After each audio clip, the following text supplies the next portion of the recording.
Kisah orang kudus hari ini tanggal 18 September adalah Santo Yosef dari Cupertino. Halo teman-teman, jangan lupa like, komen, dan subscribe. Jangan lupa juga ya hidupin loncengnya. Selamat menonton channel Pak Aman. Dadah! Santo Yosef Cupertino dilahirkan pada tanggal 17 Juni 1603 di Italia. Ia berasal dari keluarga yang sangat miskin. Ayahnya, Felis Desa, adalah seorang tukang kayu miskin yang meninggal sebelum ia lahir.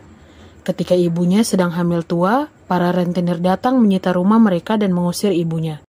Jadilah Joseph kemudian lahir dalam sebuah kandang kuda.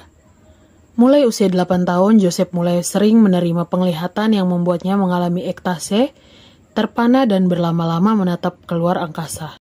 Ibunya dan masyarakat yang tidak mengerti apa yang dialaminya menganggap Yosef sebagai anak aneh yang lamban dan menyusahkan saja. Mereka memperlakukannya dengan sangat buruk. Seringnya mengalami ekstase membuat Yosef tumbuh menjadi seorang remaja yang amat lamban serta pelupa. Ia sering terlihat berjalan dengan diam tanpa arah tujuan yang jelas. Tetapi karena perlakuan dan hinaan yang sering diterimanya, ia juga tumbuh menjadi seorang anak yang pemarah, jadi ia tidak begitu disenangi. Joseph pernah belajar membuat sepatu tetapi gagal karena ekstase yang sering dialaminya membuat ia tidak dapat berkonsentrasi dalam pekerjaan itu. Kemudian suatu saat ia minta izin untuk masuk biara Fransiskan, namun ia tidak diterima karena kurang berpendidikan. Joseph tidak patah arang. Ia kemudian mencoba melamar pada biara Fransiskan Kapusin dan ia diterima sebagai seorang saudara awam pada tahun 1620. Namun trans yang sering dialaminya membuatnya tidak cocok untuk bekerja dalam biara. Ia kerap menjatuhkan tumpukan piring-piring dan terus-menerus lupa melakukan apa yang diperintahkan kepadanya. 8 bulan kemudian ia dianjurkan untuk meninggalkan biara itu. Ibunya tidak senang dengan kepulangan Joseph. Ia kemudian mencarikan pekerjaan bagi Joseph sebagai seorang pesuruh di biara Fransiskan. Joseph diberikan sebuah jubah Fransiskan untuk dikenakan dan diserahi tugas untuk merawat kuda-kuda biara. Bekerja di kandang membuat Joseph mulai berubah. Ia menjadi lebih lembut serta rendah hati. Ia lebih berhati-hati dan berhasil dalam pekerjaannya. Ia juga mulai melakukan silih dengan keras. Pemimpin biara memutuskan bahwa Joseph dapat diterima menjadi seorang biarawan dan memintanya untuk segera mulai belajar menjadi seorang imam. Meskipun Joseph seorang pekerja yang tekun, namun ia sering mengalami masalah dalam hal belajar.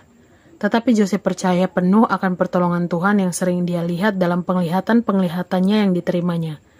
Akhirnya Joseph berhasil menyelesaikan studinya dan ditabiskan juga menjadi seorang imam dari Ordo Fransiskan.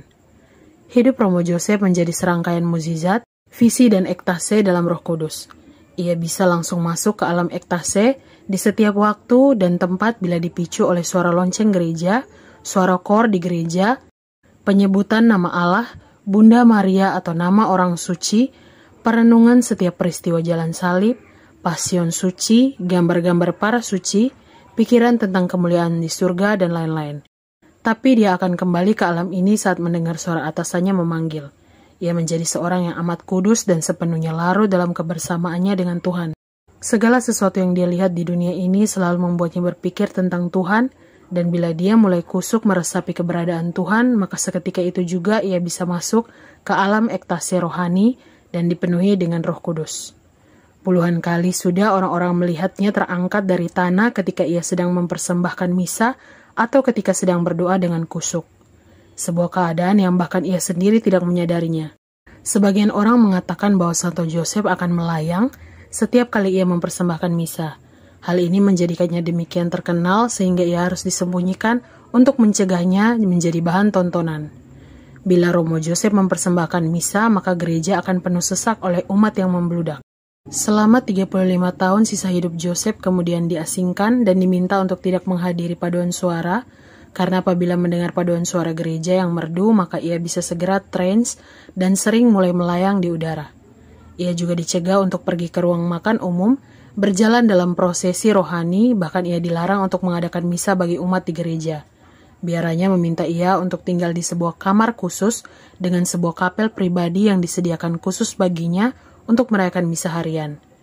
Sungguh pun merasa sedih karena hal ini sama saja dengan diasingkan, namun pengasihan ini juga membuatnya merasa berbahagia karena memberinya kesempatan untuk sendiri bersama Kristus yang amat dikasihinya. Dalam sel pengasingannya, ia sempat menulis kepada seorang teman tentang waktu-waktu sulit yang ia lalui di dalam tahanan. Saya banyak mengeluh kepada Tuhan tentang dirinya. Aku telah meninggalkan segala sesuatu baginya, dan dia bukannya menghibur saya, malah saya dikirim ke dalam penderitaan manusia. Ia melanjutkan, suatu hari ketika saya menangis dan meratap dalam sel saya, seorang malaikat mengetuk pintu sel saya.